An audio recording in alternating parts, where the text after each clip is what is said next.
Welcome everybody to House Energy and Digital Infrastructure. It's Thursday, April 30th. And we're going to be taking some testimony this morning on net metering. My name is Kathleen James. I'm from the Bennington 4 district. Scott Campbell from St. Patrick. Michael South from Caledonia 2. Christopher Howland, Rutland 4. Tara Torrey, Washington 2. Great. And joining us? Dana Lee Perry with the Crasson Group. Super. Peter Sterling Red. Great. All right. For the record. For the record, Ben and Julie Walsh with the Vermont Public Interest Research Group. And just as a point of interest, so the conversation that was just happening, 727 is coming up in Senate National today and tomorrow. So they are digging in. Super. But we're here. Oh, wait, I'm not sharing the screen yet. We are here to talk about net metering. My understanding of the committee's interest in hearing from me this morning was not so much the current state of affairs, but just a little bit more of the kind of context that we got here, the history of the program. So that's what I'm going to do 10, 12 minutes of content on, and happy to answer any of your questions to the best of my ability. Great. And I forgot to kind of set the stage. I'm sorry, Ben, but the reason we're taking testimony, because a couple of folks have asked on net metering at this time, it's not linked to any particular bill. We had a net metering bill that didn't make it to cross over. So we're responding more now to an open proceeding at the PUC about net metering rates and a recommendation from the Department of Public Service about those rates. And we wanted to kind of get up to speed. So we did invite DPS to testify as well.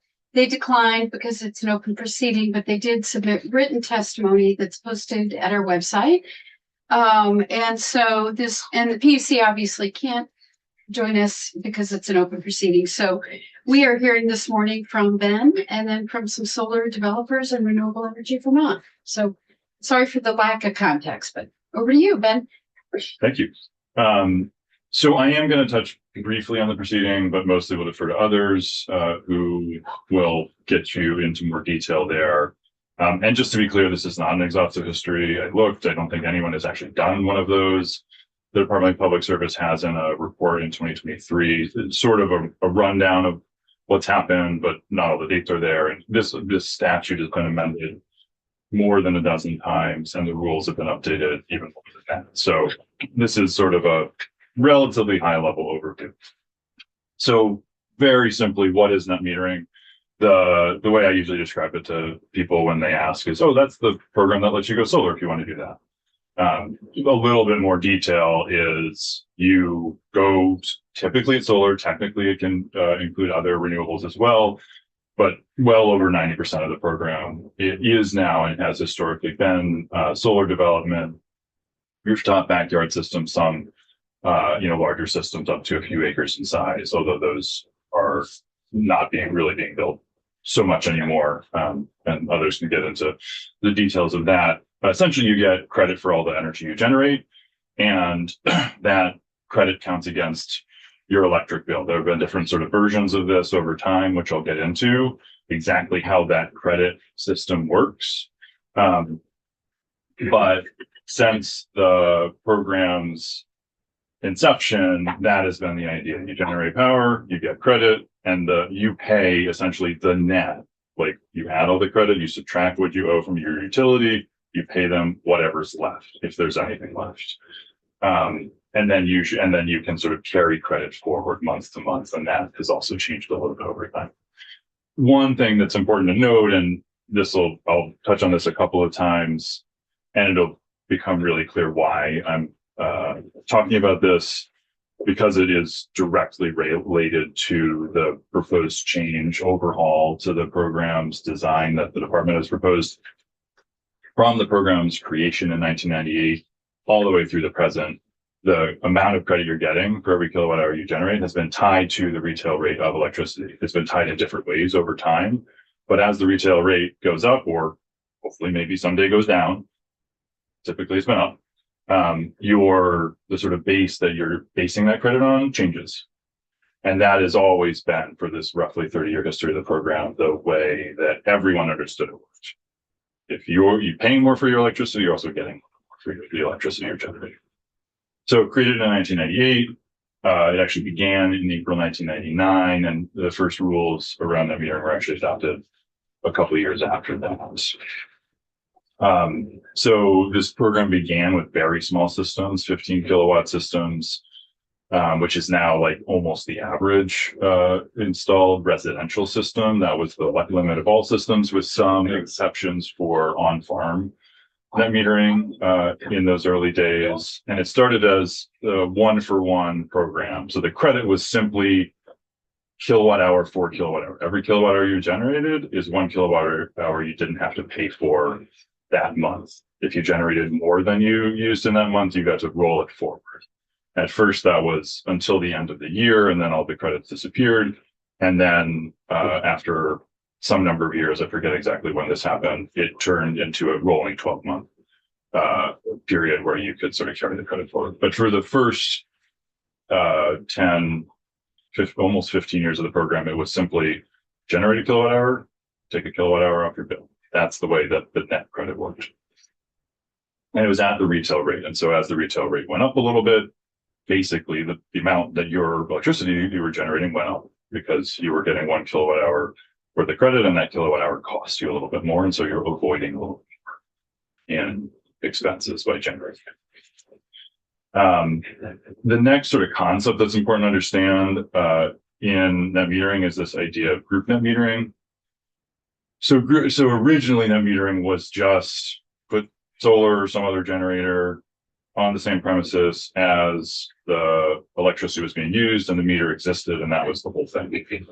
And then slowly over time, this idea of grouping meters and having one system serve and provide credit for multiple meters started originally with farms, because farms often have multiple electric meters, and so you could have a single farm have a larger system and credit that against multiple meters on that farm.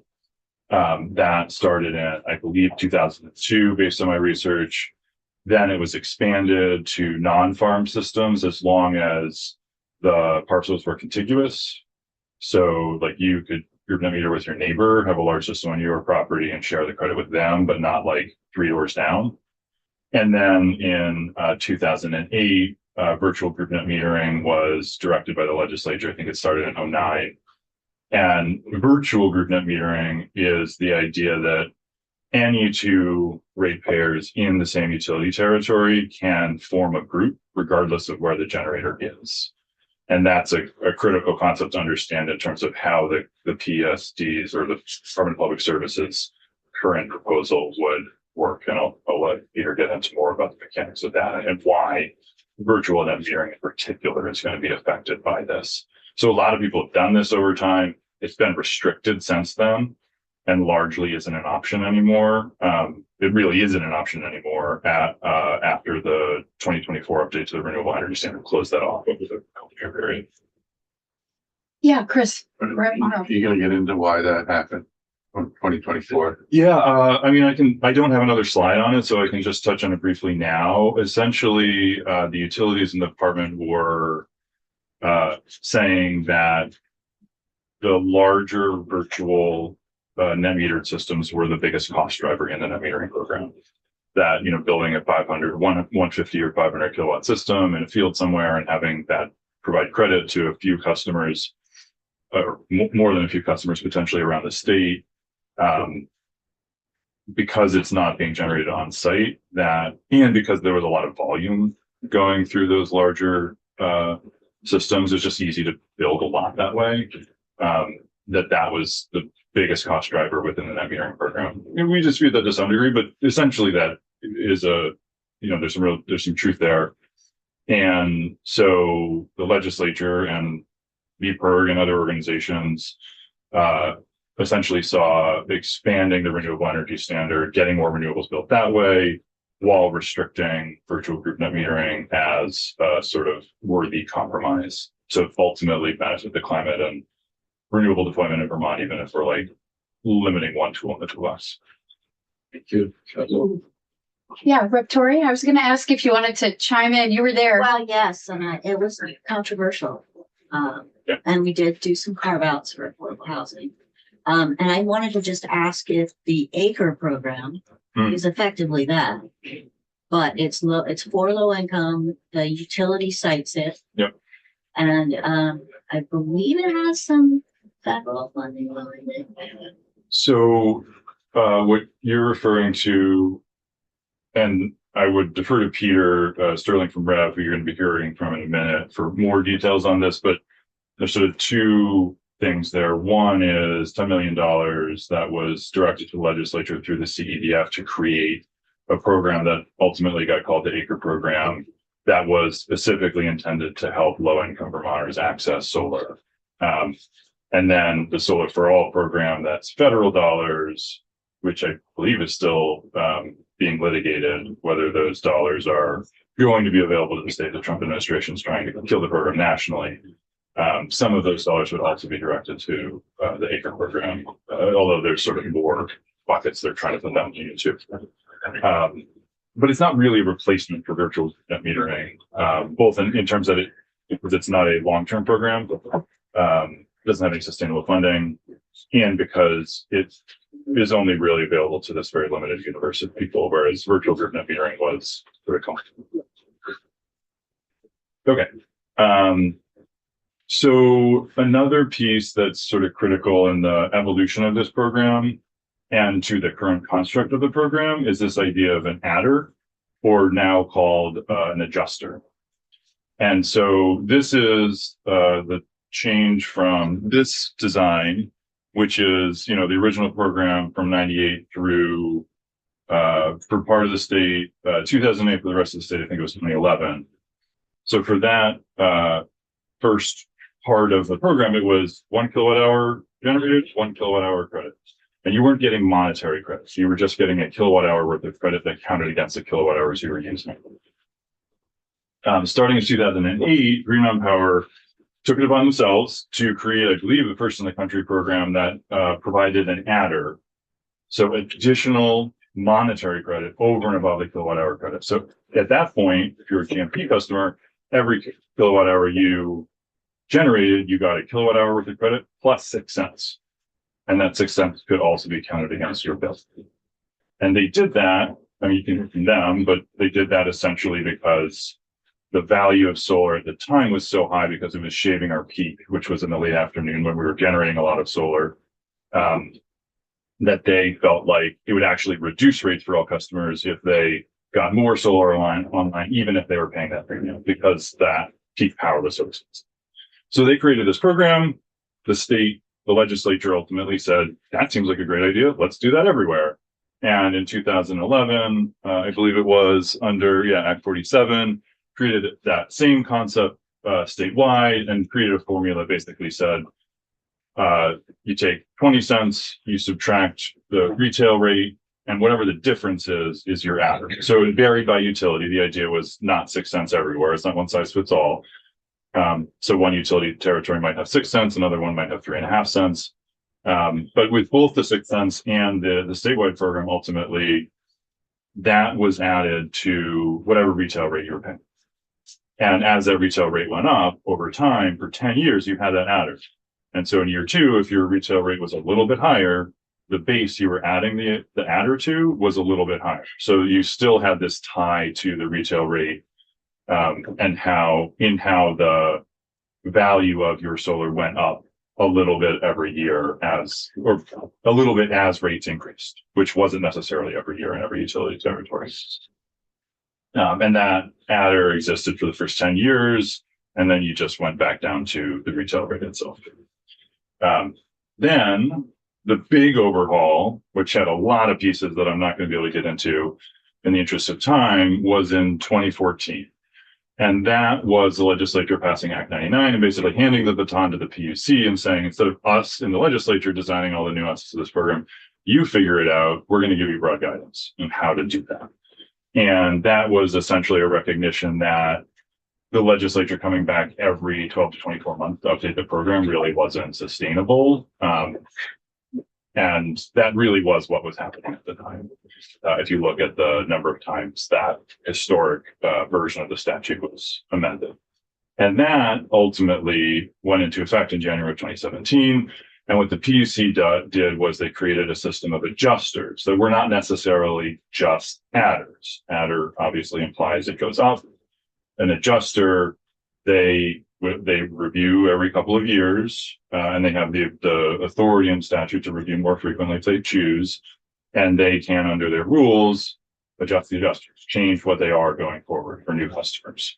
And so they started, generally speaking, positive. So they would add to the, not exactly the retail rate, I'll get to that in a second, but they would add to the sort of base that you were building on. And then over time, those adjusters have declined, and actually are largely negative now. You'll hear more about that from Peter. But again, that was still based off of or built off of underlying rate that fluctuated with the retail rate. It ultimately was not just simply the retail rate you were paying or the highest retail rate in your territory. It was what's called a blended rate, which I will defer to Peter on describing the exact way that's calculated.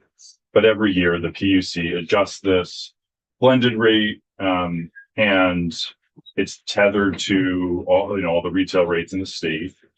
That's why it's called blended. But they do that every single year, and as retail rates in the state slowly increase over time, or hopefully slowly decrease over time, the rate that you're adding or subtracting those adjusters off of also goes up or down. So again, this is that sort of core concept from the very inception of the program, that as you're moving forward in time, you have an expectation that the rate that your compensation is going to be based on is going to be adjusted as the retail rate you are also paying changes over time. I don't have too much more, and I'll turn it over to others. So as I was thinking about this, it felt like it'd be helpful to break this down often into sort of some categories for you to think about. Often net metering is broken down in Vermont into net metering 1.0 and net metering 2.0. And that's the 2014, 2017 breakpoint where the legislature passed that law in 2014, and then the actual rules went into effect in 2017. That's a little bit too simplistic, and obviously you could break it down far more than I am here.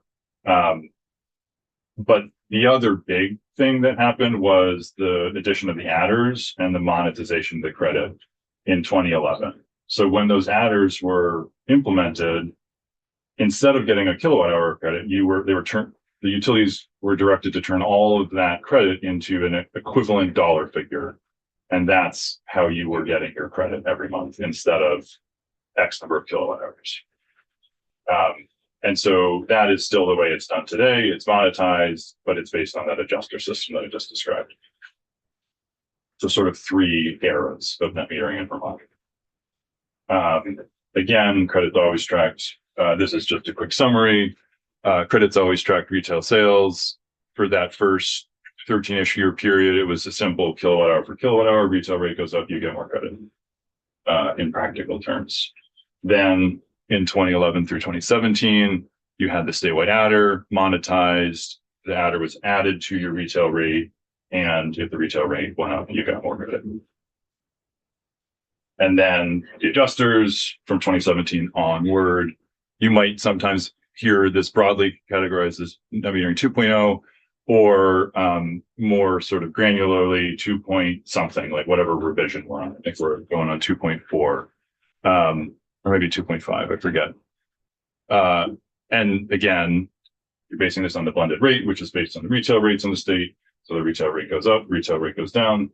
The base that your credit is based on changes. Last thing that I wanted to mention here is the other really critical context outside of the net metering program itself, which of course is the investment tax credit at the federal level. That was created in 2005 under George W. Bush, was extended, I believe, 4 times over the last couple of decades. I believe every single one of those instances was bipartisan until it was finally killed in a partisan vote in DC last summer. And so for retail customers, that tax credit, which had been paying 30% of the cost of every solar system built for residential customers in the state, sorry, in the country for the last 2 decades, went away. So December 31st to January 1st, you functionally saw that in the price of going solar as a family in the United States go up by 40%, give or take. So why do you say 40%? Yeah, this was actually math that a friend Jonathan from Renewable Energy Vermont caught. If you were buying $100 solar system last year, you're paying $70 minus 30%. Now it's going up, and you're paying the full $100, so it's 43% technically. Okay. I've been saying shorthand for 30%, but he's right. It is Yeah. actually more. The way math Depends where you're starting from. Yes, exactly. Anyway, whatever. It went up a lot overnight, literally overnight. On New Year's Eve, it went up.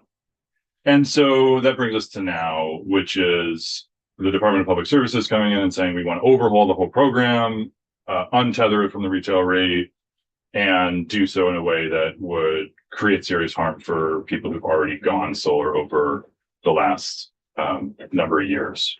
And so from our perspective, and I'm just editorializing a little bit here, this is not the history portion, this is me saying, I think it's a really bad time to upend this program when you have the federal government essentially trying to do its darndest to kill solar and yanking the core decades-long bipartisan foundation for deploying solar in the United States. As you know from my earlier testimony this year, our position is let's just pause all changes to metering for the next couple of years.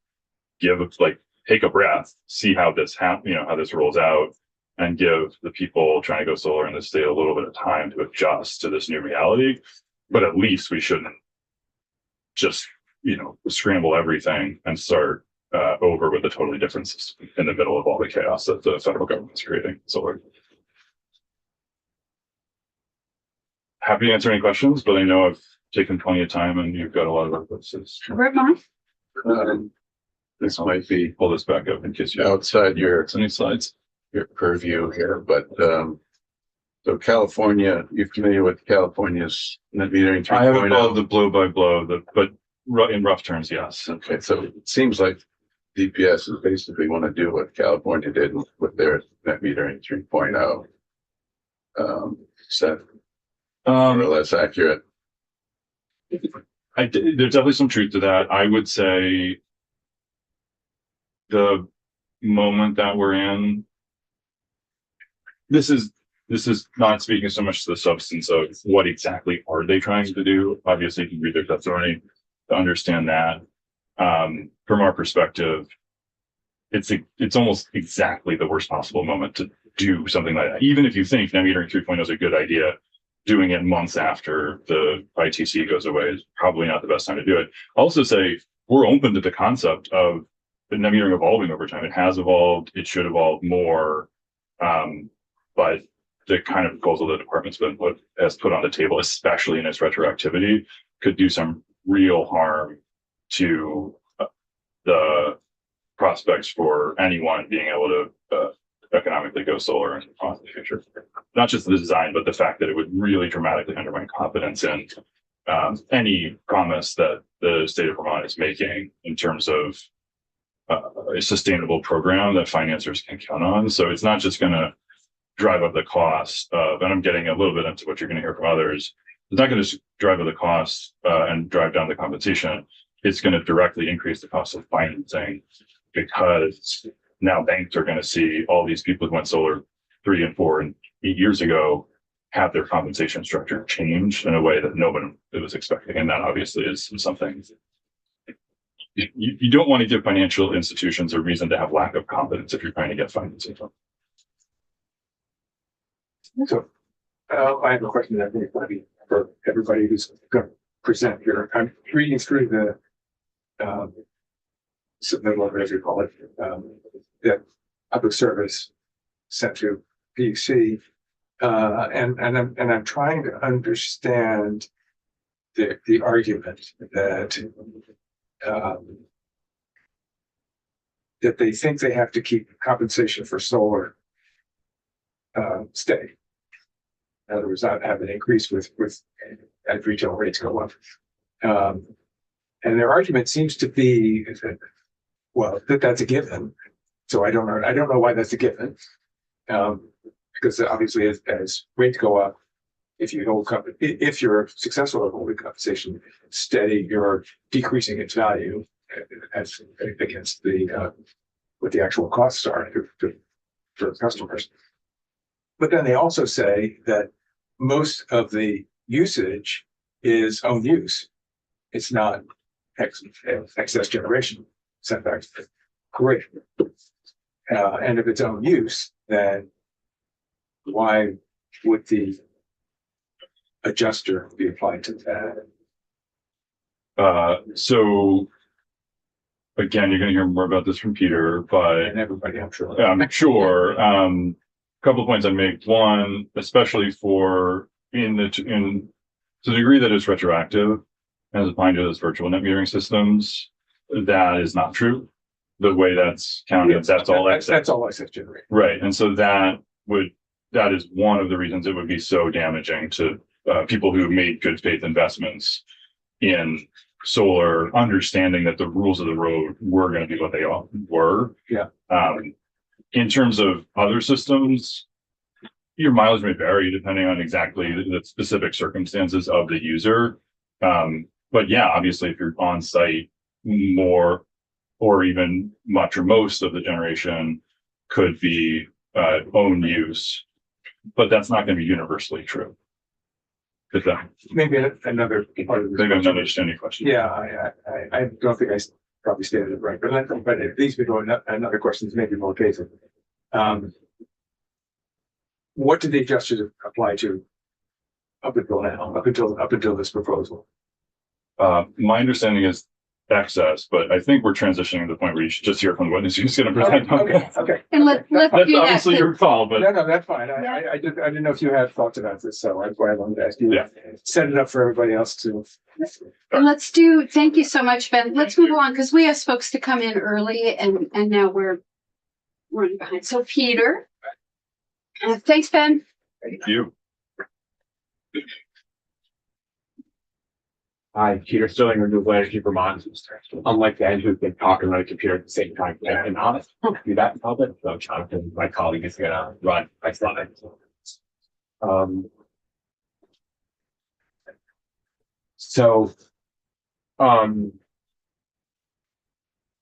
Just the context for all this has been mentioned is this proposal by the Department of Public Service to cut net metering computation comes with a big loss of the federal investment tax credit, which makes it much more expensive for people to go solar at home. And so just wanted to give you just 60 seconds in net metering compensation to set the table for why the department's proposal would have such a serious impact. Every 2 years since 2017, the PUC updates the net metering rates. There's a formula in statute for setting this residential rate, we call it. And then net metering customers get 2 different rates depending on whether they use the power on their own use, we call it. One word is behind the meter, but it's all power used within the month. Then there's all the excess power, all the extra power you have, you get a bill credit for that you don't use within the month. And that is what is going to be impacted. And again, everything that is offsite net metering, so all the community solar arrays, anything a municipality owns, a school owns, those are almost exclusively offsite net metering, which rely on the blended rate to go up to get the compensation they need to get their investment back. Okay, and that is what the department's recommendation is really going to have the most serious impact on. All excess power is turned into bill credits that can be applied to your bill for up to 12 months. And then after 10 years, any positive adjusters or adders, basically from pre-2021, they expire. Customers get only the blended rate. So if that blended rate is frozen, that means all those folks are going to all of a sudden receive a lot less compensation that they had financed their project based on. So let's go to the next slide. And again, ask any questions. So what is exactly the department recommending? To freeze the blended rate for the first time and with no new adjusters. And this again would cut the compensation to the over 20,000 Vermonters currently net metering. We estimate that if you, like the town of Colchester, if you have an offsite 500 system you've invested in, you'll see about a $30,000, well, there will be a $30,000 loss in revenue, while typical homeowner will see about $386 less between now and 2028 due to the freezing of the blended rate. So it's a very real financial haircut. The department estimated the savings from freezing this blended rate over the next 2 years is about $8 million a year. When you apply that through the $1 billion a year or so we spend on energy, the average Vermont ratepayer would save about 10 cents a month through this freeze. So the other thing that, and I think this is really worth diving into, and this gets to your question, Rep. Morrow, about how close are they to California net metering 3.0, which, by the way, California had a 20-year retroactivity freeze, so they did nothing. They meant if you had a system, your rates were frozen for 20 years. So they really, for all intents and purposes, did not go backwards to date people. The department has asked the PUC to initiate rulemaking to revamp net metering. The department is on record for many years now advocating for own use at the retail rate and reducing the value of excess generation. This is the California 3.0 thing. If you're using it, if it's own use, you get a higher rate, and then you reduce the value of that excess generation, which they say is really driving the cost. In other words, why should a utility pay Peter Sterling at 14 cents a kilowatt hour to generate power on its own and get credits for that when they could buy power on the open market for 6 or 7 cents? That does not benefit ratepayers. That's what the department is saying.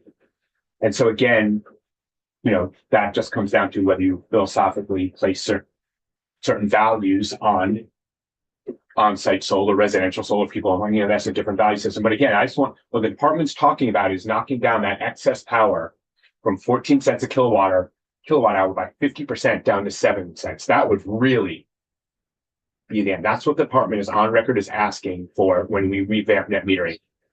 That is not, it hasn't happened yet, but I would certainly imagine that at some point in the next legislative biennium, we could have a discussion about what to do. And maybe there's a different rate, like Ben said, that would be fair to new net metering customers. And I think, Rep. Klempner, you've talked about this in the past. Is there a number that's more fair to people who want a net meter that, helps, lower some of these costs? So anyways, that's what the department has recommended. The department has also said in their filing that if this first recommendation is not going to be put into place by the PUC, their alternative that they say is let the blended rate go up to 20 cents per the formula, but then add 2 more cents negative adjusters. So go from -4 to -6. So essentially freezing it. We had talked, I know this committee had discussed maybe trying legislation to freeze those negative adjusters. So when the blended rate went up a little bit, that would help offset the loss of the federal tax credit. The department does not agree with that. And clearly it would make it even more difficult for folks to net meter in the future. And here's just some of the impacts of the recent decisions on net metering in Vermont. So for the small residential stuff under 25 kW, there's been a 28% drop in CPG submissions from 2023 to 2025, just mostly because of these negative adders. So we've seen a 28% drop before the ITC was eliminated. We looked at Q1 CPGs for small residential solar, 25 and 26. There's been another 33% drop. We attribute that to the loss of the ITC. When the price goes up 30 to 40%, less people can afford it. So we are seeing a serious drop in people's ability to go solar at home, right? And that was before this newest recommendation came out. And again, because we hear as the primary rationale for almost all the decisions from the Department of Public Services, the supposed cost shift, I just, no one's ever going to accuse me of not beating a dead horse in public. That cost shift formula the department uses is based on lost sales to utilities, right? That is about 60% of that supposed cost shift is from the utility saying that's electricity we can no longer sell you because you are generating it on your own. And like I've said before, that's like saying when someone buys a more efficient fridge or we are to turn off these lights because we want to conserve power, that's part of the cost shift to utilities. I don't believe that is a fair or rational way to, assess the benefits and the pluses and minuses of net metering by saying there's a cost shift because there's a lost sale to the utility. I just wanted to underscore a point that you're making here, which I feel strongly about. Couple things about this. I'm really glad to see you quantify to put the cost shift in numbers. Yeah. And because that is a big rationale of the departments. It's what they always bring as their rationale for opposing the expansion of residential rooftop around the state, that other people are paying that. And so it's interesting to see to what extent what are other people really paying? So I like seeing those numbers. Another thing I want to chat about a little bit, and maybe you can, is that what we've been hearing more recently from the department is that other ratepayers are paying, so that's not good. And essentially, to quantify, like, why do we want to deploy more residential rooftop solar anyway? Because it doesn't bring down greenhouse gas emissions. I've heard that many times. Or, why are we paying for wealthy people? Why are we giving them a break on their electric bill? And to me, this misses the point of residential rooftop deployment completely, which is that one benefit that I feel like we don't talk about enough is simply to be generating more in-state renewables and having a more resilient, diversified grid. To me, that is the main point. But as you can tell, by my passion, I am one of those residential rooftop customers who is going to get ripped off if this change goes into effect. And I'm angry about it because I went out and took out a loan to put solar on my house. And I did a pretty careful household budget calculation. So this wasn't a drop in the bucket for me. I had to take out a loan. And I did it for reasons that had to do with everything I just talked about. Like I felt really good about the fact that I was going to be generating renewable power and adding that to our grid. So that's why I wanted to do it, to make a more resilient, diversified grid. But it had to pencil out for me. And I was literally calculating by the penny what I was going to save on my electric bill versus what I was going to pay on my loan. And for a long time, I have been a little bit ahead. Then I was breaking even. Now I'm losing money on the deal. And I find that to be profoundly unfair. So thank you for letting me soapbox. I won't now repeat the soapbox.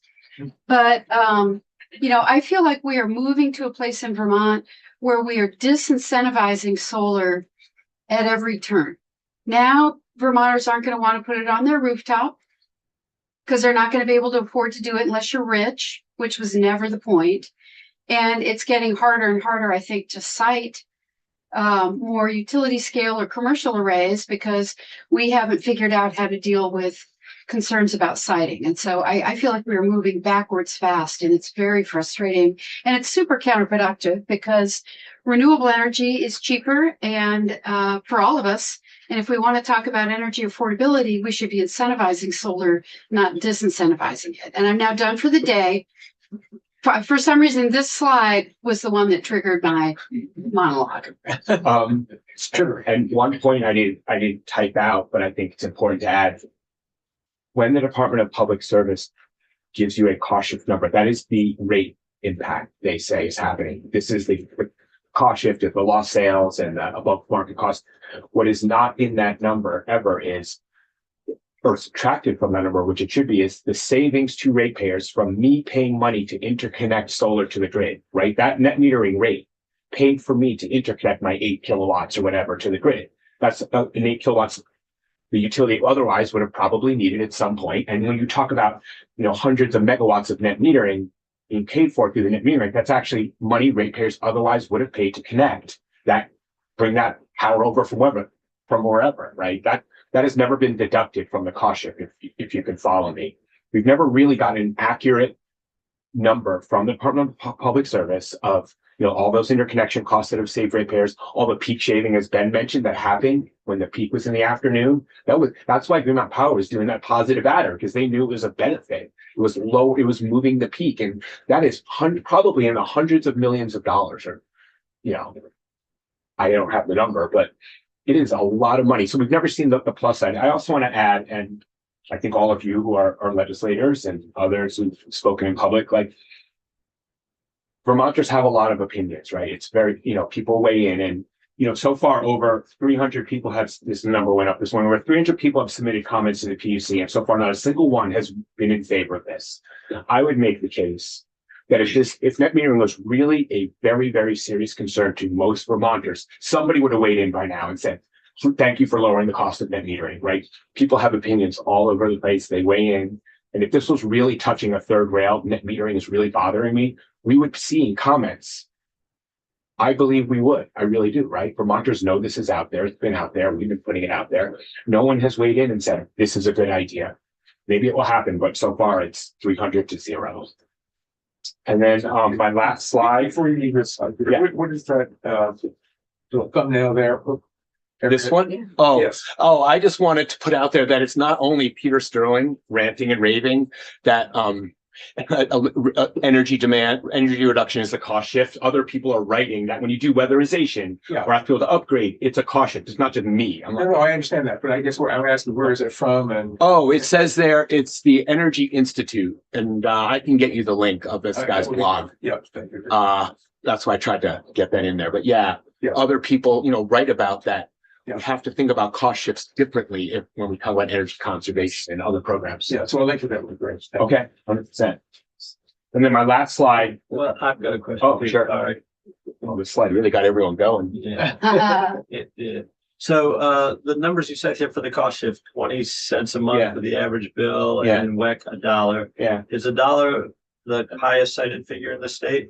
Oh, yeah. Yeah. Okay. Every other utility, it's under 30 cents a month. And so, both of those numbers include the calculation of, the loss of sales. Yeah. We use the department's formula. Right. So calculating what the cost shift number So is. the actual average cost shift is like 8 cents a month, and the highest is 40 cents a month, roughly speaking. Yes, I would always argue that there's many more caveats to that cost shift because they're not hearing about the benefits to ratepayers. But if you're just looking at the department, the actual number on a rate bill, you were right. That's the number. Thank you. For new net metering, to be clear. And when you say average bill, that's 600 kW region, roughly. Wasn't 700 is what we use. 700, okay, thank you. good guess. What questions? Tell me a little bit. Yeah, no question. I'll just say that, I think we need really a pretty big overhaul of all of our systems, including net metering, perhaps even my favorite, the res, just with what is happening with energy in this country. We are going backwards. Our rates, we think the concerns around rates are real and have to be addressed. And I'm in favor of a holistic, comprehensive view of how we support more renewables in our state and for our people, and how we support the grid, protect ratepayers, and ensure that there's enough power. And so I'm not excited about kind of a lot of one-off tinkering in this moment. And with that, I'm sorry, Peter, I have a constituent. Oh, that's fine. Did everybody do their soapboxes? I'm done with mine. Okay, Claire, do you want to go ahead? Let's get all those, let's just get them done and then we'll move on. I just appreciate this discussion and the moment that we're in, because I agree that it is time to see where are we now? What are the new opportunities and new threats? I think one of my concerns with what I read in the proposal from the department is their preference for simplicity. where I see there's no way to do this math, this conversion of policy into math in a simple way. So, I mean, I think that this opportunity to have the PUC do this rulemaking and do this proceeding and look at what other states are doing. How do you take your policy goals, put them into action, and see those numbers and really understand value? Like you said, you know, there's value pieces that are missing. And how do you do that in a way that's understandable to customers? It's a huge challenge, but it's an opportunity, and I think the time is now. And what we do in the interim with this biennial review, I'm really looking forward to seeing what comes of all of the comments that have been heard so far, and how the PUC navigates this. Couldn't agree more. And that is, if I could just add a bit of historical context, the last time the PUC opened rulemaking in 2018, and it takes a couple of years to do these rules, so there's time, right? The PUC went away from what the legislature thought their mandate was. And when the PUC's rule came to LCAR very forcefully said, you went too far. You did not do what we are asking you to do. And the PUC ignored LCAR. What I would like to add as a caveat is, if rulemaking is open, I think Vermonters who want a net meter would be very well served by the legislature giving very clear guidance to the PUC about what they want the outcome to be. Yeah. So if it comes back to, if it comes back to LCAR and it doesn't work, make sure Vermonters can net meter, because just because rulemaking gets open doesn't mean it's going to meet the legislature's goals. And having statute that very clearly guides the PUC about where to go and how accessible to make net meter, I think would be very helpful. Don't just leave it to that regulatory process. So now on to my truly last slide. I just thought it was interesting that, since 2018, the department has been posting this guide. Well, I don't know when it was updated, but it's been out there, and you can see the department in their guide for Vermonters. The first thing on their website under their net metering page says, every 2 years or more often, the PUC will recalculate the blended rate, and the value of the credits you see will also change. They've been kind of saying, Vermonters, don't worry, this is going to happen. And now, they're not saying that. And so I just thought that was worth just kind of closing on. That it clearly is not that fair to consumers who went net meter. So I'm going to go back to prior to GMP starting the adder. Okay. When it was just basically the meter runs back. Yeah. Were there issues with that, the way that worked at that time? I want to separate homeowner solar from commercial, because commercial to me is a whole different animal. It just seems to me that there wasn't as much controversy over what I get paid. And it's almost like we've overcomplicated it by going into all these adders, whether they're negative or positive. And I don't like the idea of behind the meter charging. I can't stand that. I think that's ridiculous, but that's just me. So I guess it's not just you. What would the advantages be to looking at just doing kilowatt to kilowatt? Because if I was to be able to afford solar, my idea would be I'm offsetting my electric bill, and that's it. That's all I'm looking for. I'm not looking to make money on it. I'm not looking to get ahead. I'm just looking to take care of my power bill personally.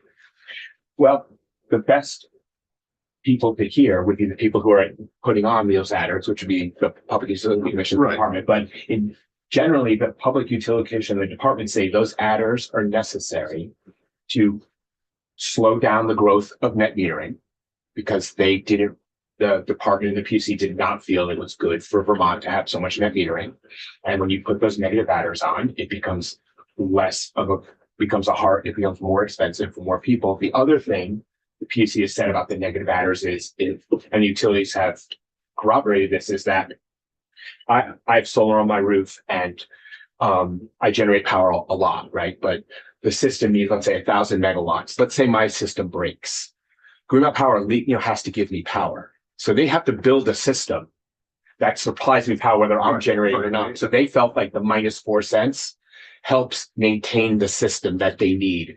Irregardless, the -4 cents on the behind the meter stuff helps them maintain the system they say they need if Peter Sterling's system breaks, and paying for all the trucks and all that, Right, you but know. at the same time, while exporting, they're selling that energy elsewhere. So I am it just saying, that's this is what what I try this to is run what- through. Yeah. the department and the PUC and the utilities have said, is that those negative adders on behind the meter consumption specifically make sure that I am paying what they say is my fair share for maintaining a grid, even if I am pushing power onto the grid. And that's something the legislature, you know, can say, we don't think is right. And the path. But were there issues with the start of the just meter? Ben would be the best one to add, but the issue that I gleaned from all the reading I've done is that net metering became too popular with too many people, and it was time to put the brakes on it. And the way to put the brakes on it was by making it more expensive. And that's when you did that. And the tool the PUC has was a negative adjuster to that 1-to-1. Yeah, thank you. Rep Morrow and Campbell. And then we have our next witness lingering.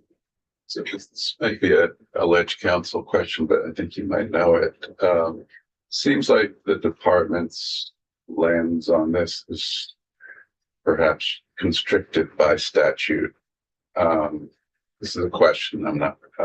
So there's a couple of elements to this that they don't seem to be taking into account. One is Vermonter's resilience, and another is land use questions. Like they don't see any benefit of putting a solar panel on an existing rooftop as opposed to cutting down forest or putting it in scarce ag land. Like that's not in their calculus as far as I can see. Is that a statutory?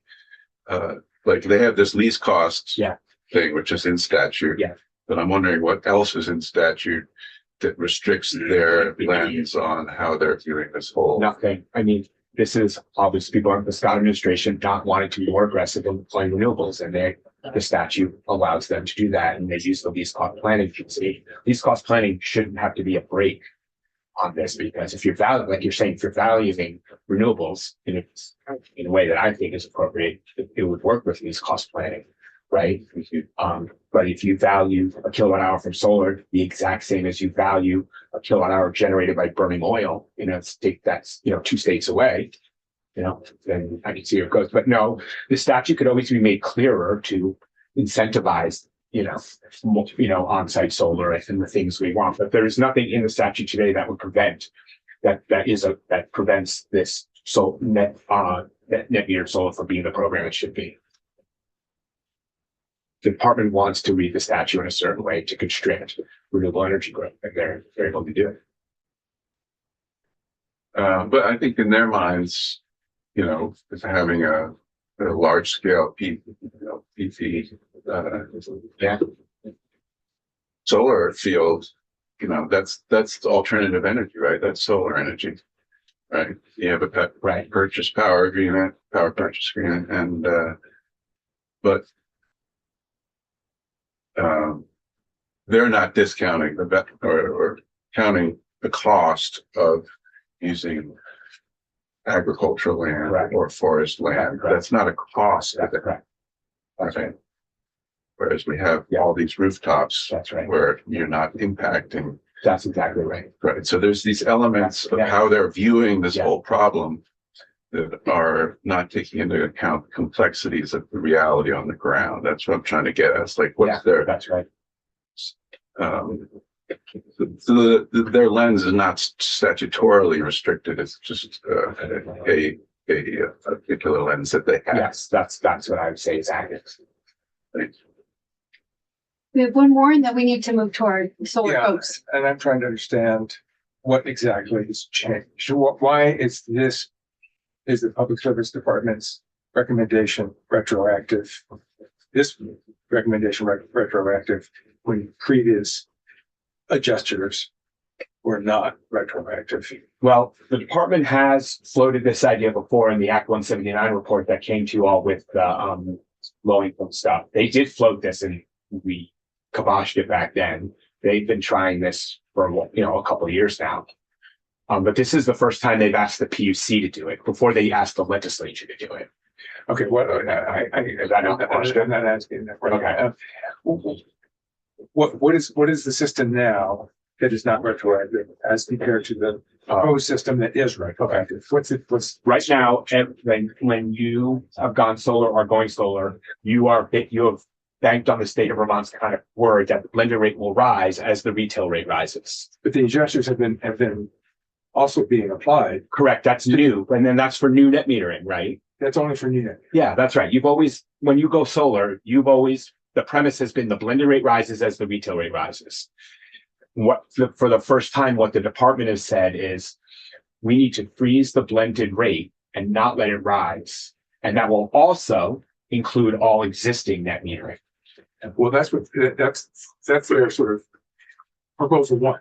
Yeah, The proposal two is Oh. the blended rate will rise yes. and That's the same, but that's the same thing they've always done. Let the blended rate rise and increase the negative adjusters to the same amount so there's no more. right. It doesn't get cheaper to net meter. They've always said that. And is that what happened the last time they Yeah, changed it? that's right. So under proposal two, it wouldn't be retroactive. That's correct. That's prospective only, correct? Okay. Clear as mud? Well, You got it, though. I didn't. Yeah. I thought No. everything was being. Proposal 2 is for new net metering moving forward. Sorry to cause more lingering. Yeah. Proposal 2 Okay. is just like what they've always I got done, it it's now. only moving forward. Thank you so much. Thank you, Peter. Does anybody we have Mike joining us online. Hi, Mike.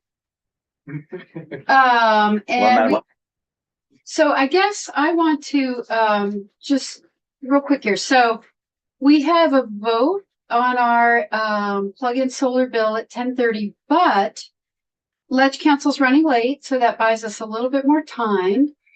So I want to know of all of our witnesses who joined us, I'm sorry, we asked you all to come early and then we didn't stay on time. So I just want to acknowledge, I just made up a new word. Great word. Wow, that is called acknowledge and apologize. That's my fault. That's what we do a lot. I kicked off the monologues and that was my fault. Who's in a rush?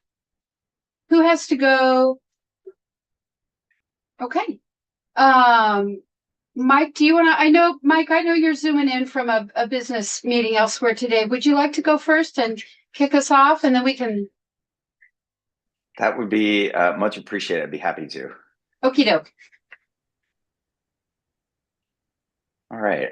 Well, thank you, Madam Chair and members of the committee for hearing my testimony this morning. My name is Mike McCarthy, and I'm the president of SunCommon. We are a Waterbury-based solar and battery storage installer serving Vermont and New York's Hudson Valley.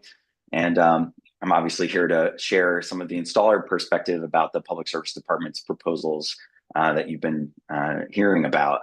I think my remarks will probably build on Peter Sterling's testimony, and I hope to add a little bit of context and our perspective on it. So zooming out a little further, the Vermont solar industry is facing threats from federal policy changes. Tariffs that were established last year have increased equipment costs substantially. And the reconciliation legislation from last year, the One Big Beautiful Bill Act, it suddenly eliminated the tax credits that supported residential solar. So I think rooting the thinking about what are we doing on the state side to send signals to homeowners and businesses who might want to go solar, with the fact that there's just been this big signal from the state that it is not going to be, or from the federal government that it won't be as affordable as important. And the state's already been putting downward pressure on solar in Vermont, as you heard from Peter. We've been seeing a decline in the deployment of solar in the state for several years, and the value of solar per kilowatt hour has been decreased with each of the last few biennial rate reviews, as these negative adjusters have been, the negative part of it's been increased each time for new projects. That state policy has throttled the deployment of renewable energy in our state. So as Peter was saying, it's like it's a way for us to say we're going to hear the issues with net metering and slow that deployment, slow the number of people who are doing new solar. So when you have the state has been doing that every 2 years, and we see the decline in new solar CPGs and capacity in the state, as a result. And then you have the federal government coming and removing the largest incentive for solar homeowners to do the kind of solar that I think the vast majority of Vermonters would like to see, the kind of small on-site solar that SunCommon and other residential installers do. If that happens, a further disincentive at the state level would really be the equivalent if these proposals, really either of them, went through as the Public Service Department recommended to the Public Utility Commission. The way I think about it is, it's like we're just getting up off the mat from what the federal government did to our industry, and we're going to get punched again right before we've had a chance to dust ourselves off.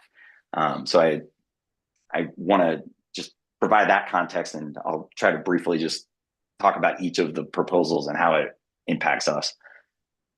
So the first is this idea that you've been talking about, the retroactive piece that would affect existing and past CPG holders, solar folks who had gone solar. This idea of freezing the statewide blended rate, that would be a radical departure from past practice. And I think the chair spoke eloquently of why that would be really a breaking of the fundamental principle financially of, that was undergirding some of those decisions that all of us who've gone solar at home made. In Peter's testimony, he talked about how the department's own guidance to Vermonters that are considering solar net metering included the anticipation that the value of their solar would rise as the utility rates rise. Stakeholders have relied upon the law and Rule 5.100 and assumed that the statewide blended rate would go up as utility rates go up for all projects, and that any changes to that net metering 2.0 that we've been in for the last several years would really be prospective. So the rate adjusters, those negative adjusters, that's what creates the kind of rational system of incentives and disincentives. And I think for the reasons that Peter mentioned, we in the industry and installers have said, well, we actually are providing more value than what the Public Service Department is saying. They're not including a lot of the value that we've offered to ratepayers and to the Vermont economy, and the value of having this workforce of electricians and installers that can do great work in Vermont. So the statewide blended rate rising with inflation, that's a bedrock component of the investment that our customers and thousands of Vermonters who've made the decision to go solar relied on. And any proposal to have the statewide blended rate freeze when homeowners, Vermont schools, community solar members, all of those folks who participated in net metering to date, they did that based on this predictable past practice, and we don't want to undermine the trust that they have in the state. So moving on from that blended rate, the proposal to further reduce the negative adders to reduce the value of solar for new projects, that's a piece that is going to be very painful and probably have more of a throttling, a deceleration than I think anybody would want to see in the solar industry in Vermont, unless you were really trying to kill small on-site residential solar or significantly reduce the number of installers in the state. Currently, every kilowatt hour is produced by a new solar project right now, for the vast majority of them, is reduced by 4 cents. And what the Public Service Department proposed in their proposal that would allow the sort of normal thing to happen while they contemplate net metering 3.0. I think one of the representatives who spoke earlier talked about the proposal number 2 that has kind of do the thing that you've done the last couple of years. And then, we're contemplating net metering 3.0. That would take it down to 6 cents for most projects. So you'd be getting 6 cents less than the blended rate per kilowatt hour, which is more than a 10% reduction in the value of the system, which is a big financial impact to folks who are considering doing these projects. And combined with the loss of the residential tax credit, it's just very, very challenging for us to make a financial case for more net metered solar for homeowners. So given the reduction in demand following the elimination of those federal tax credits and the complexity and other aspects of the business that were created, I won't get into all of the stuff with FIAC and what all the hoops that were created by the One Big Beautiful Bill Act. But installers like us all across the country are scrambling to see if we can either offer new lease products to customers to continue staying in business, or pivot to cash products. And the lease products that are available, the finance companies that support those, a lot of them don't really work in Vermont or for Vermonters. And that in large part has to do with the negative adjusters. The fact that we have a less than one-to-one value for any new solar makes leasing really unattractive to most Vermonters. So we're continuing to pilot some innovative strategies in the industry with prepaid leases and lower margin cash packages to try to offer solar that still makes financial sense to homeowners, and pair more of that with batteries and storage. With all of that change happening just in the last few months, this is not the time to introduce more uncertainty and disincentives in the renewable energy industry in our state. If the main goal of the negative adjusters, each biennial rate review, is to throttle deployment so that net metered solar is deployed at a reasonable rate for the utilities and for ratepayers, we're already expecting, as Peter said, a 20 to 30% decline in installations year over year. So if we just do a typical biennial rate review, that's what we're anticipating. So I really don't understand why there would be any urgency to further disincentivize net metering. And so the last piece of the department's proposal that I wanted to respond to was this idea of starting a rulemaking process now to develop net metering 3.0. And I really agree with the idea that we should begin a very robust conversation about the true value of solar and storage in Vermont.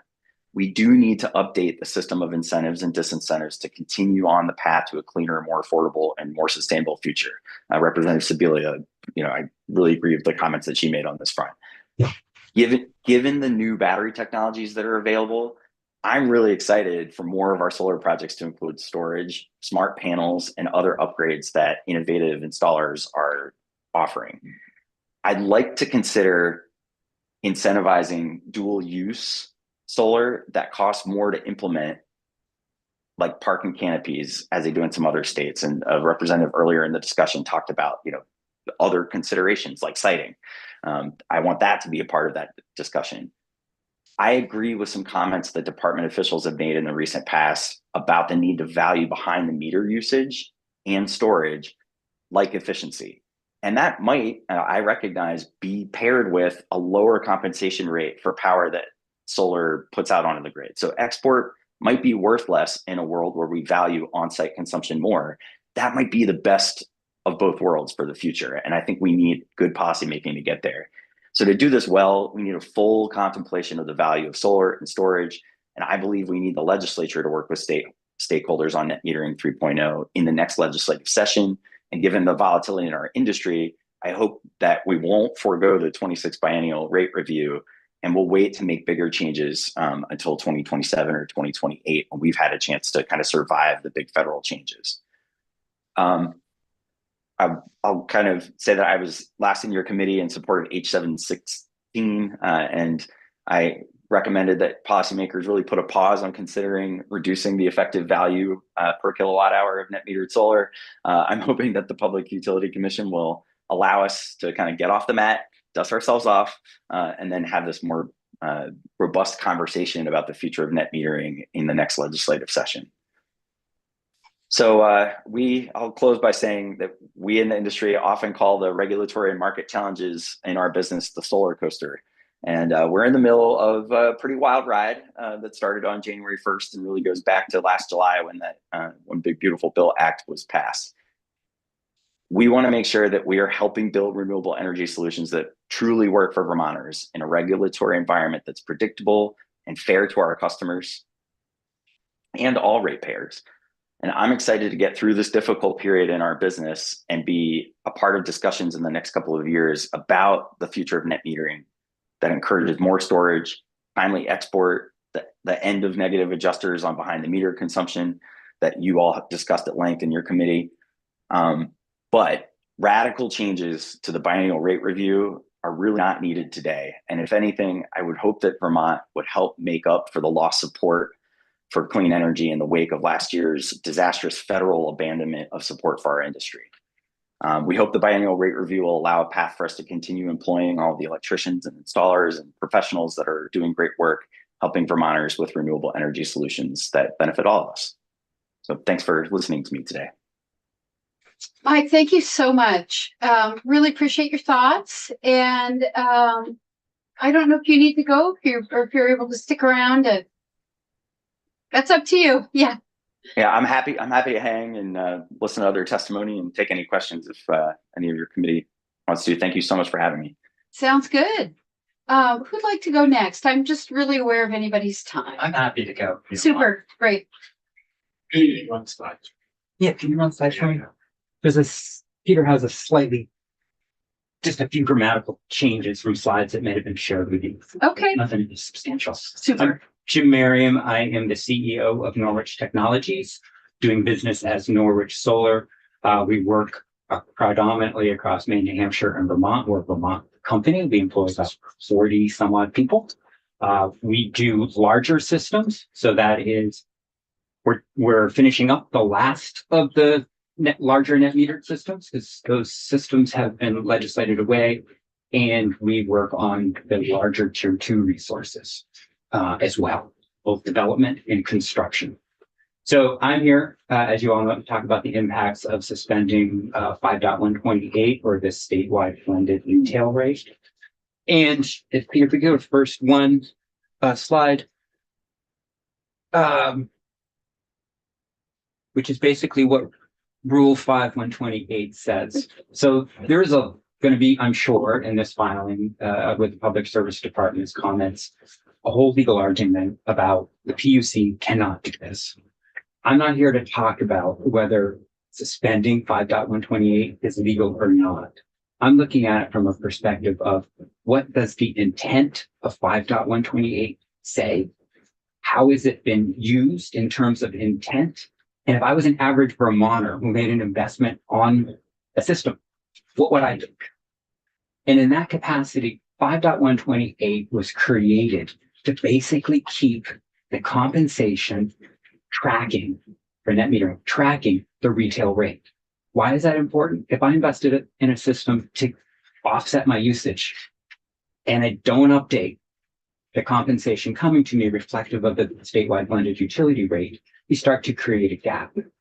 It's also important for those larger systems that as expenses rise to maintain those systems, you're able to keep pace with those inflationary pressures. Otherwise, you start to lose money on those projects.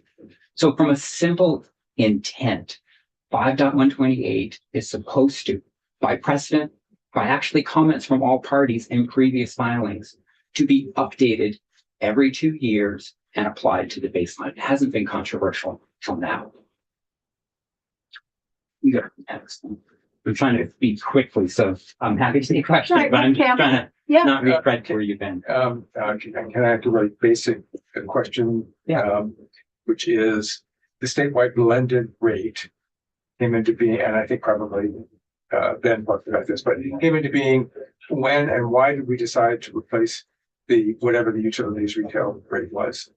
So the statewide blended rate is a way to calculate an average state rate. No, I got that. But Okay. why did we decide to do that instead of just use whatever the customer's utility rate was? I don't know the exact rationale that they went originally with that process. I think it's probably to levelize out some dramatic changes that might happen at a singular utility in 1 year.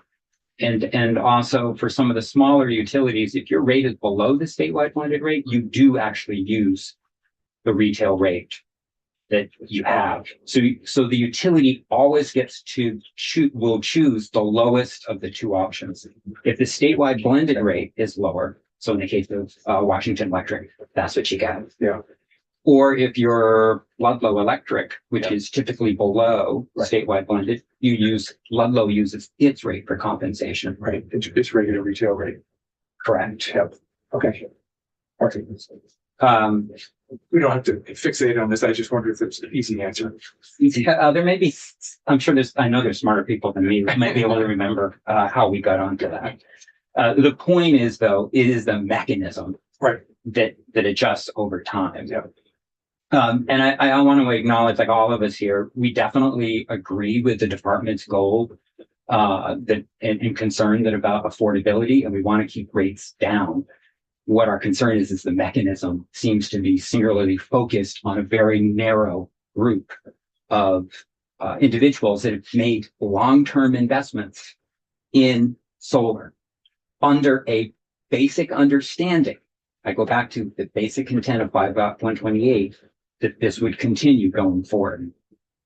And so that breaking of that trust has three things I wanted to talk about and give you some practical examples on. One is the financial risk.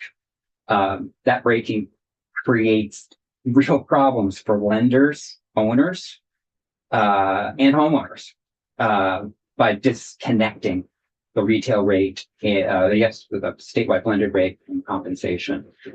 I forgot who talked about it, but there is also going to be a risk premium associated with that. So we work in Maine, and in Maine, the state did some retroactive changes. All of the institutional investors, the people that have the lowest cost of capital, have left Maine.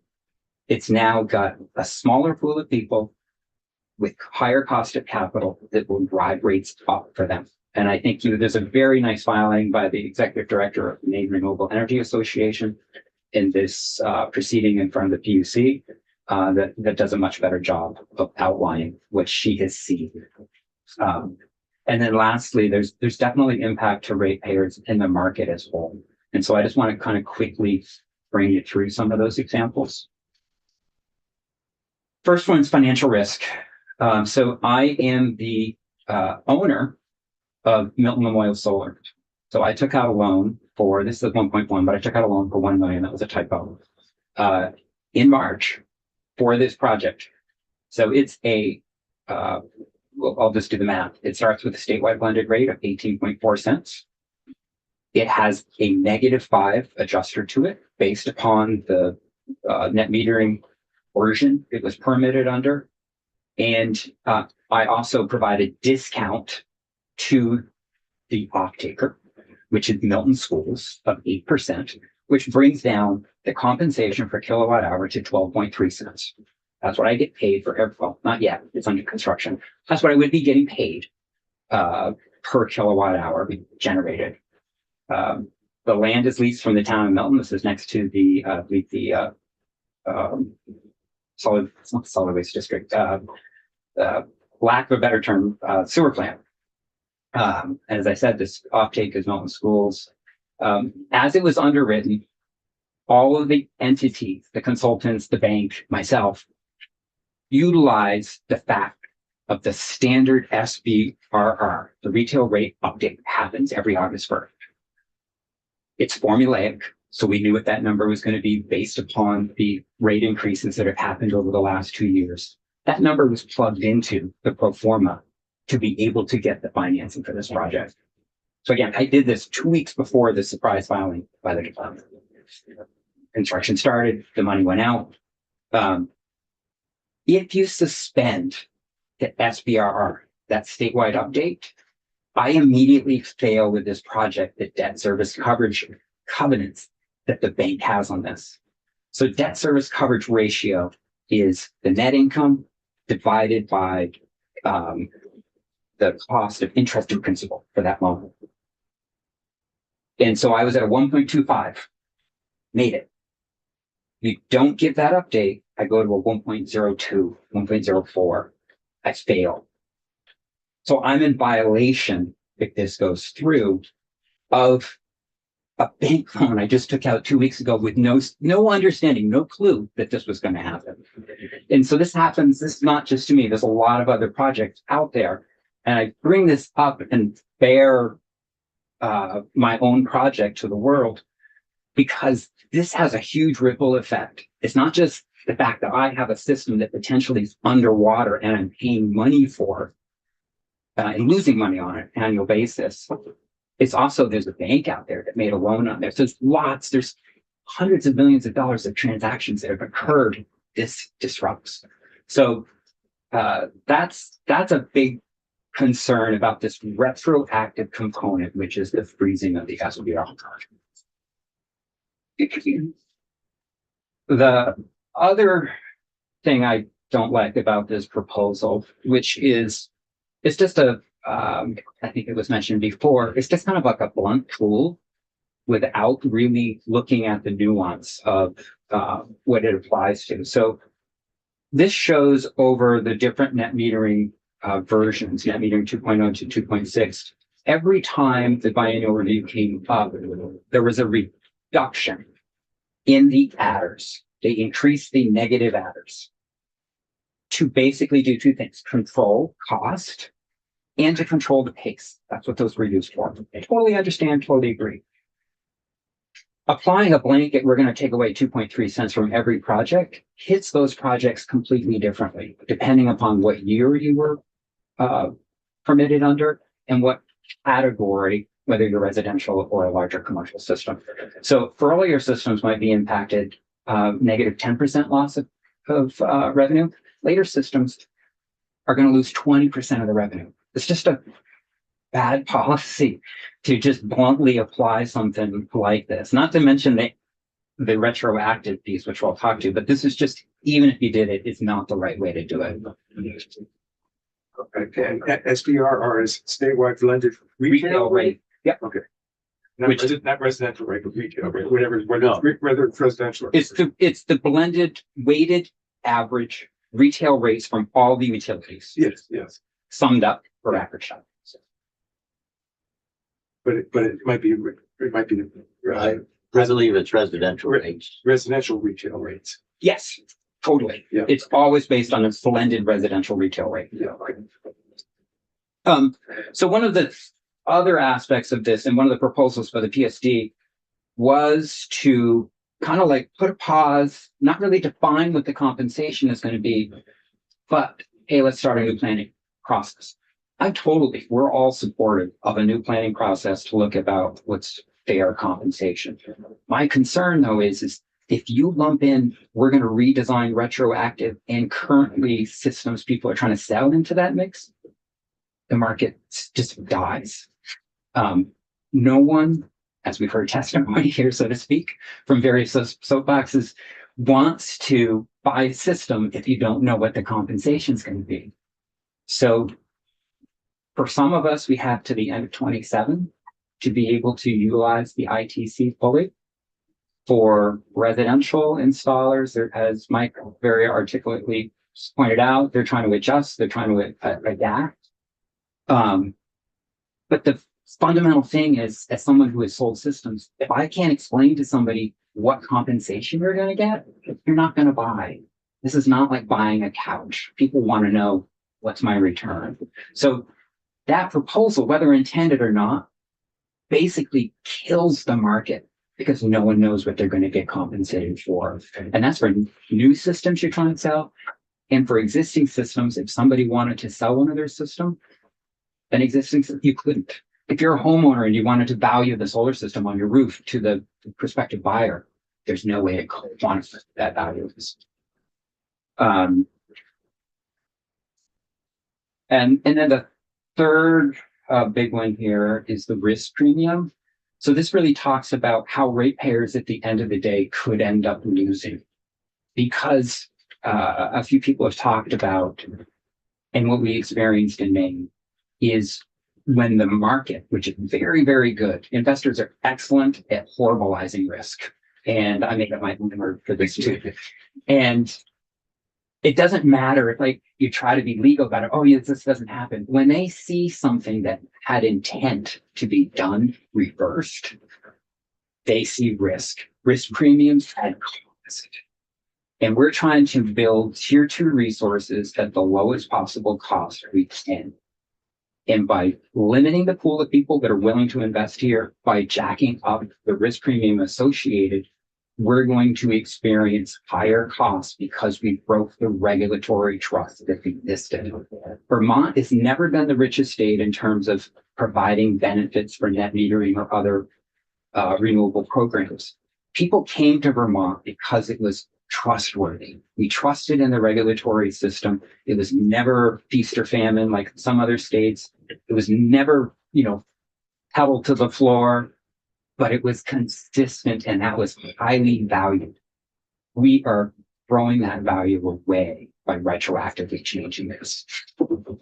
And so then my desired outcomes, I'm hoping that not just only does the PUC update the statewide blended rate as normal, but I think we need to be able to have a somewhat of a strong review to this proposal to establish and reestablish trust in Vermont's regulatory system.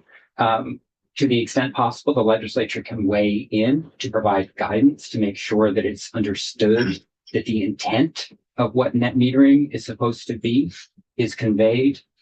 And like everyone, we're open to initiating a framework for net metering 3.0, how it goes forward, but it really has to be prospective.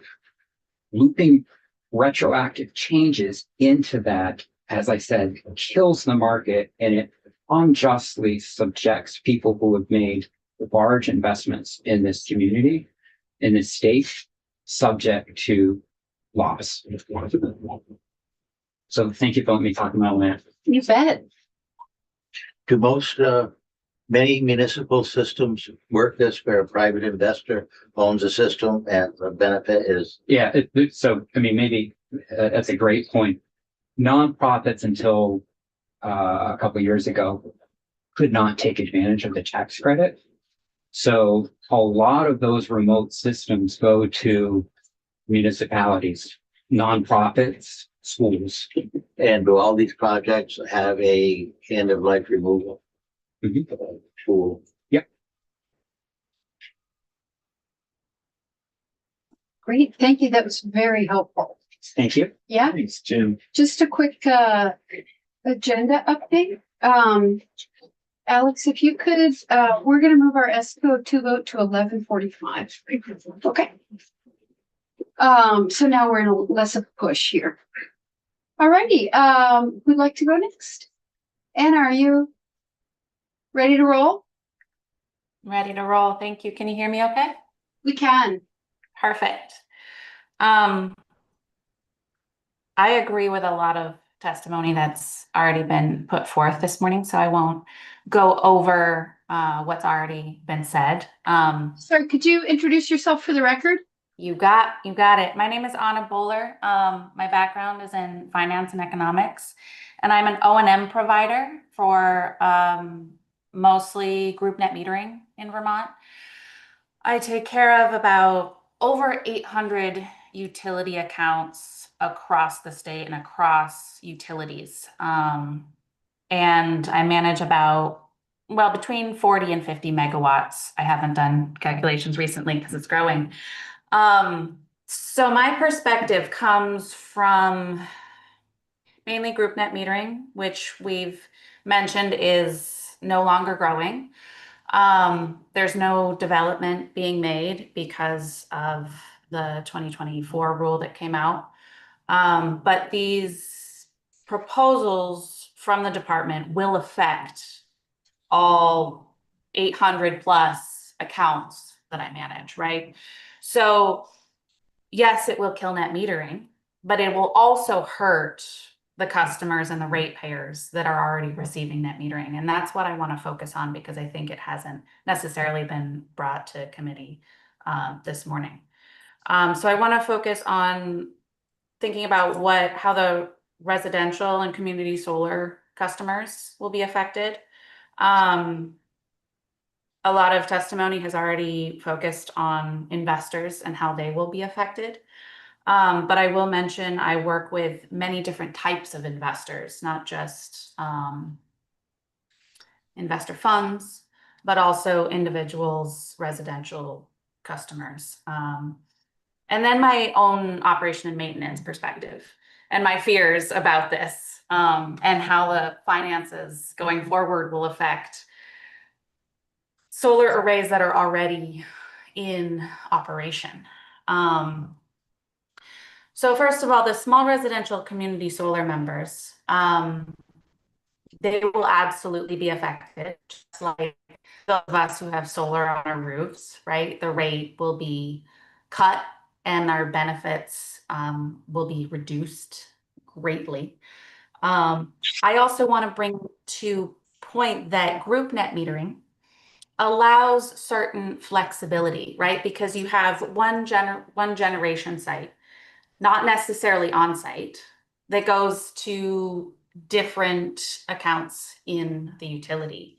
And that allows flexibility for low and medium income individuals who move a lot to receive solar credit.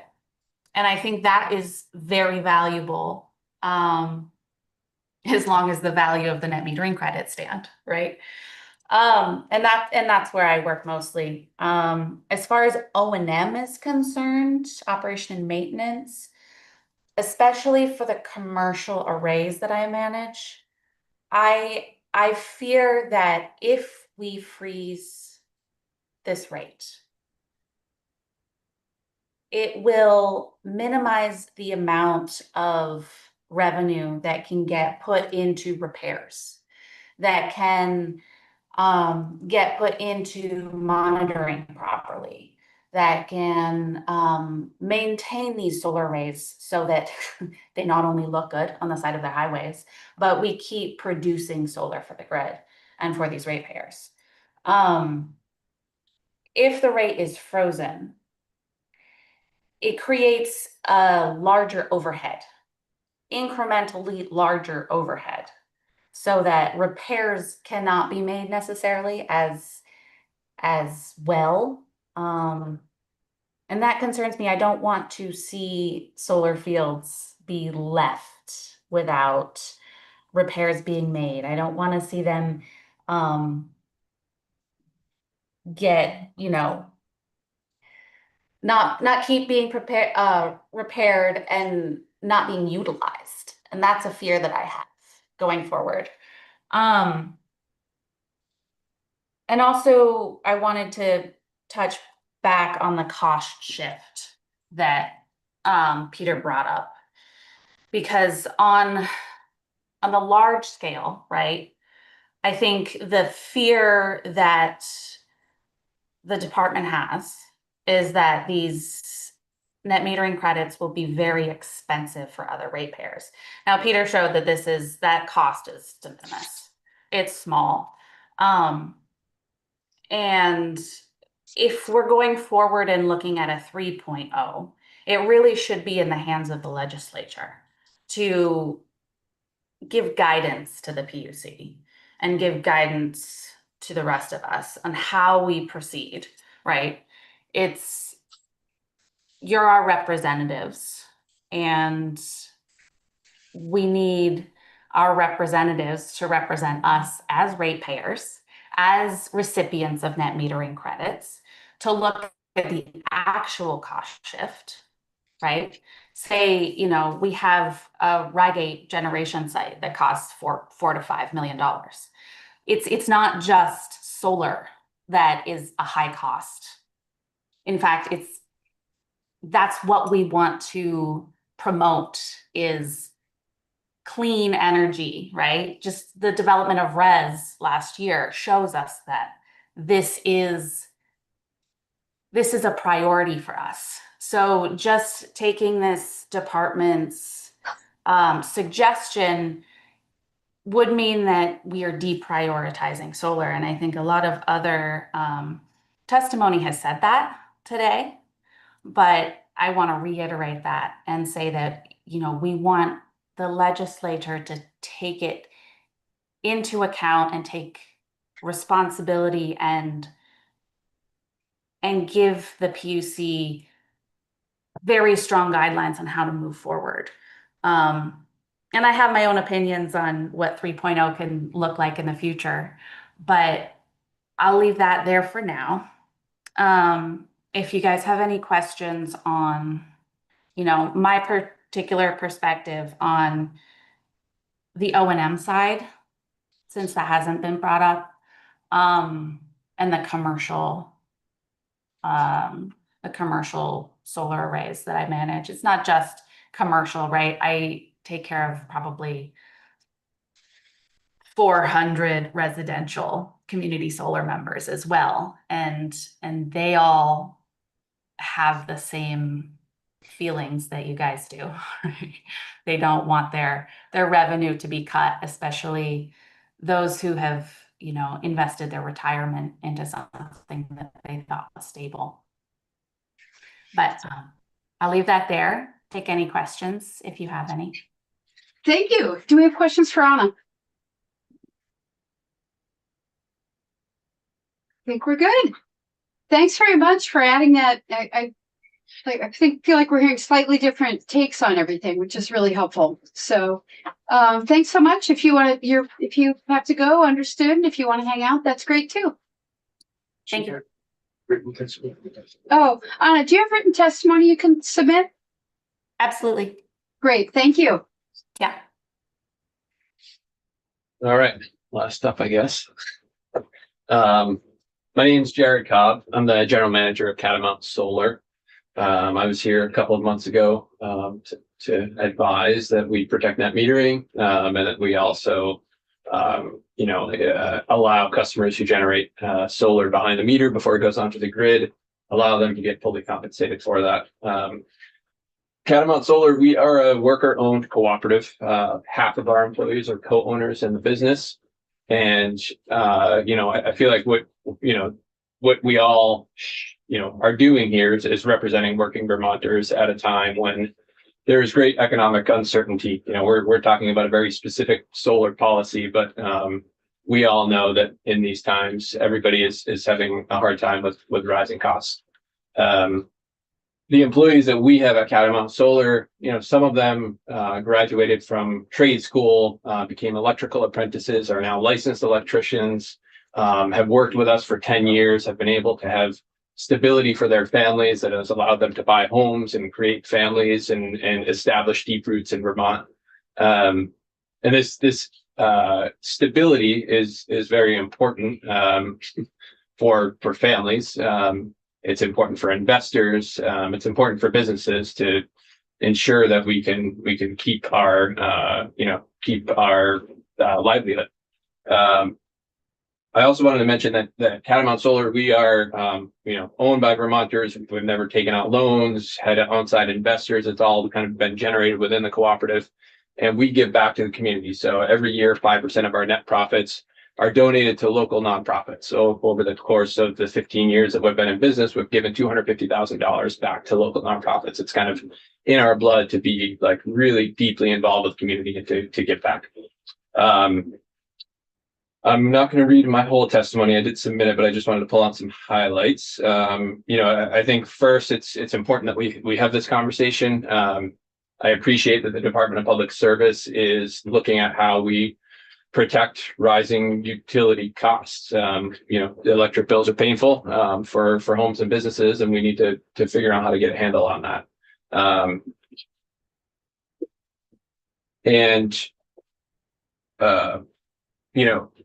One of the goals, I read the department's recommendations a few times, and one of the stated goals is that we ensure that net metered solar is not negatively contributing to utility rates, right? So we don't want net metered solar to be causing some massive cost shift that's causing utility rates for everybody else to be raised. And I agree with that fully. We need to make sure we have a balanced system, that utility prices are getting checked and that there isn't some imbalance. What we've seen though in the industry is that Peter showed some numbers earlier that net metered solar is already going down in Vermont.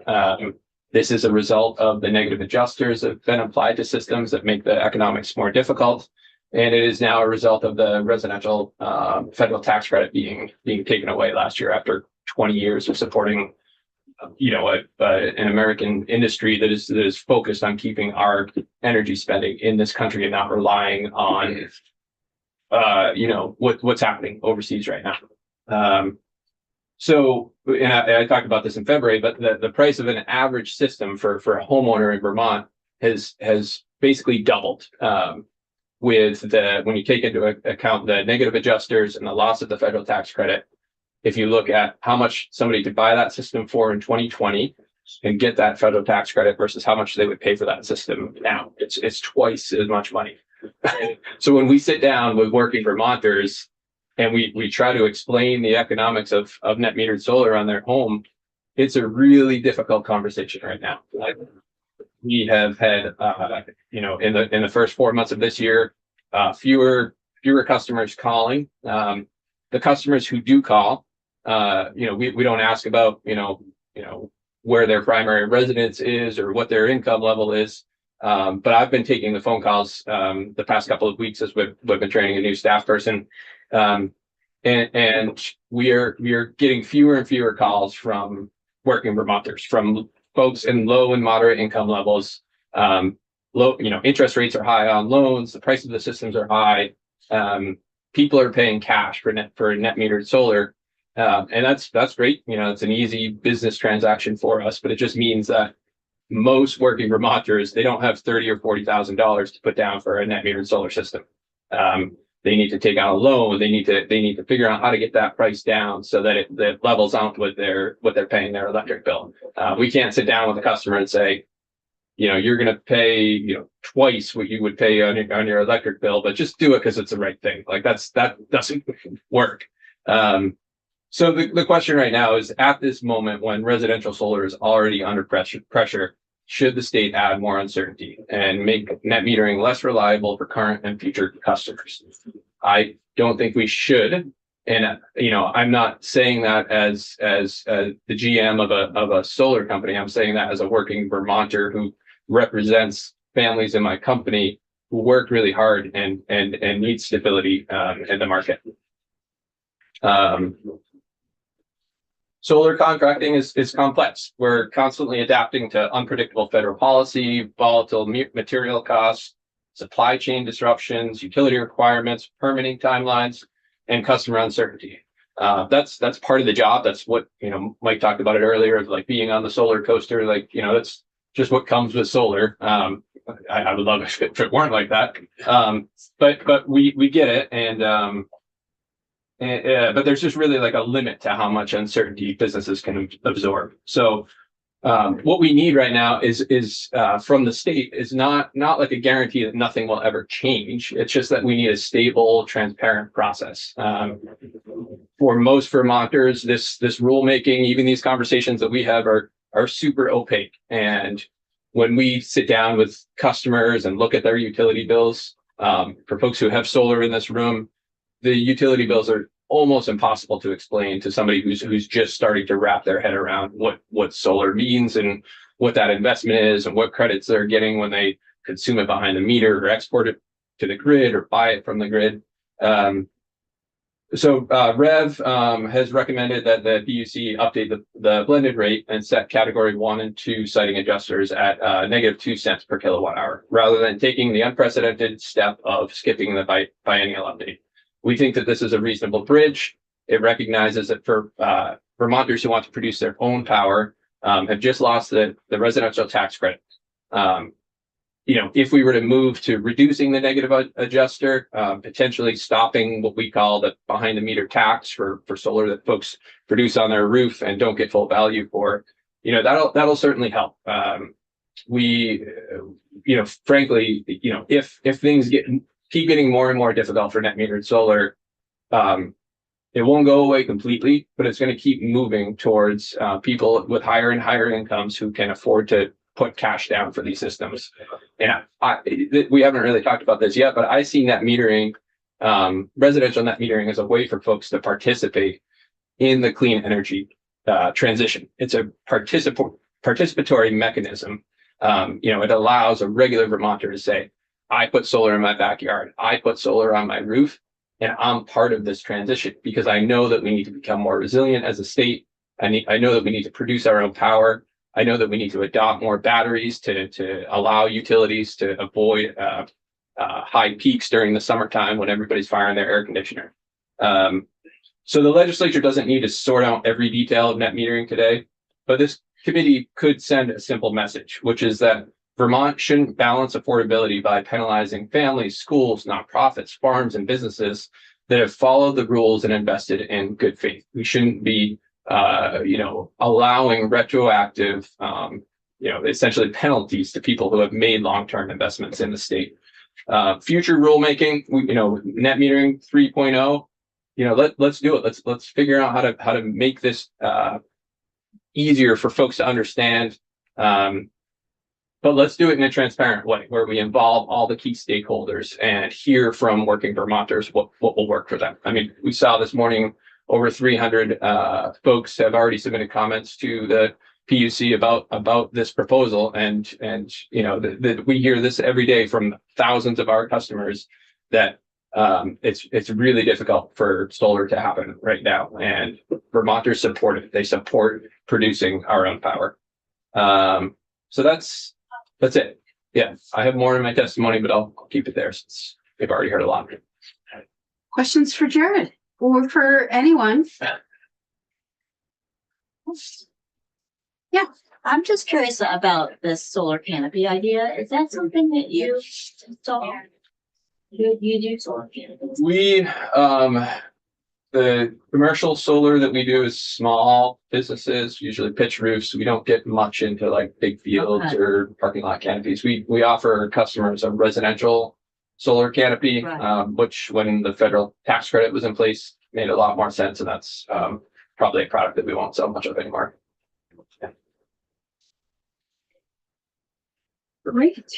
All right. Well, thanks, Anna and Mike, for joining us online. Really appreciate it. Thanks to everybody who took time to come to the State House in person. We really appreciate your time.